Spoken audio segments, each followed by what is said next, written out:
petit conseil. Cherchez quelqu'un qui sait prier, qui sait s'adresser à Dieu.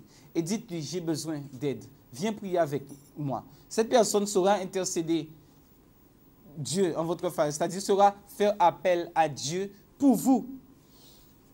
Demandez, cherchez quelqu'un que vous aimez, en qui vous avez confiance pour justement passer un moment avec vous. De toute manière, si vous avez de vrais amis, ils viendront d'eux-mêmes. D'accord? Ils n'attendront pas que vous leur demandiez. Mais je vais vous donner quelques petites astuces pour ceux qui sont un peu découragés. Ils ne sont pas dans la fiction même. Je ne sais pas, peut-être la première va vous faire sourire. Alors, si vous pouvez vous procurer une tablette de chocolat. Oui, je fais souvent ça. Oui. Alors, donc à consommer avec modération. Parce qu'il paraît que le chocolat, c'est un anti-stress.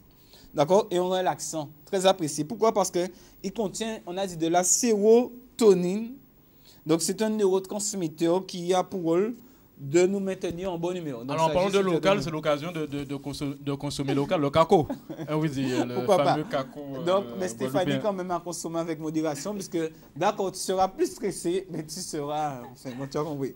Merci, Rudy. Tu ne seras pas amené à lier l'esprit de calories, oui, bon, Rudy, continue. Alors, il y a une chose. Une femme qui ne travaillait pas depuis longtemps, qui déprimait parce qu'elle était dans l'inactivité, la solitude. Elle s'est dit que si elle aidait quelqu'un d'autre, elle s'oublierait elle-même. Et ça a marché. En oubliant, si elle aidait quelqu'un d'autre, elle s'oublierait elle-même. Okay. Et ça a marché.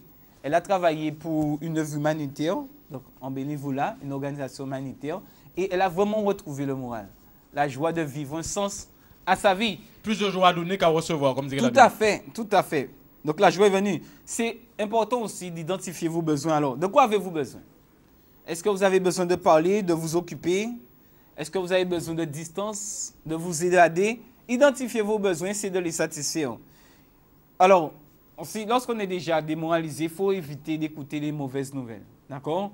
Donc, si vous avez... N'allez pas regarder des films qui vont vous stresser davantage ou bien aller fréquenter des gens un film qui vont d'amour, comme par hasard, l'homme a perdu son travail, il a lâché la dame. Exactement. Pour te démoraliser encore plus. OK, donc, il faut aussi savoir se faire plaisir. Si, comme Stéphane parlait de la pêche aux écovistes, donc rechercher les activités, les situations, les personnes qui vous procurent du plaisir. Donc, si vous procurez du plaisir, invitez-moi à manger, par exemple. Donc, on va échanger, etc. Tu n'as pas peur qu'on t'empoisonne, oui, parce que tu dis trop de vérité, non? Non. Alors, c'est important aussi d'analyser ces ressources internes. C'est-à-dire quoi? J'ai des capacités, j'ai des talents, j'ai des qualité. Donc, je vais les mettre en activité. Donc, par exemple, je prends l'exemple de Stéphane, il a parlé, il aimait la pêche aux écovistes. Si c'est un super pêcheur, le fait d'aller à la pêche, de voir qu'il attrape du poisson, donc il fait quelque chose de bien, même si peut-être tout le reste de ses activités pourrait être bloqué, ça aide à conserver le moral. Parce que vous... genre d'auto-valorisation. Voilà, vous savez jouer au piano, mais mettez-vous à jouer du piano. Assez souvent, ça va vous redonner le moral parce que là, ça vous permet de reconsidérer votre valeur, votre importance. C'est développer nos points forts, en fait. Tout à fait. Les restimuler. Donc, le fait de les voir en action, ça va nous restimuler. Je sers à quelque chose. D'accord? Et sachez aussi faire un bilan positif de la journée. Donc, écarter les mauvaises choses et dire quand même, ça vaut le coup d'être en vie.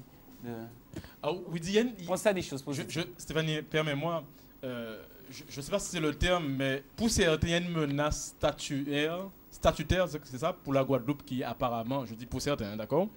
Qu'est-ce que tu pourrais dire en termes de conseils? Quand on parle maintenant de statut de la Guadeloupe, indépendance, comment on dit ça? Non, on a parlé de plus d'autonomie. D'autonomie. Non, mais il y a de ceux qui flippent quand même. Qu'est-ce que tu pourrais dire par rapport à ça? Est-ce que tu as un conseil par rapport à ça? Pour moi l'une des choses qui a été mise en évidence durant toutes ces périodes, c'est l'importance de développer la production locale, d'accord? Puisque si comme je disais, si toutes les vivres étaient coupées, si on ne recevait rien de l'extérieur, qu'est-ce qui se passerait? Est-ce qu'on mourrait de faim?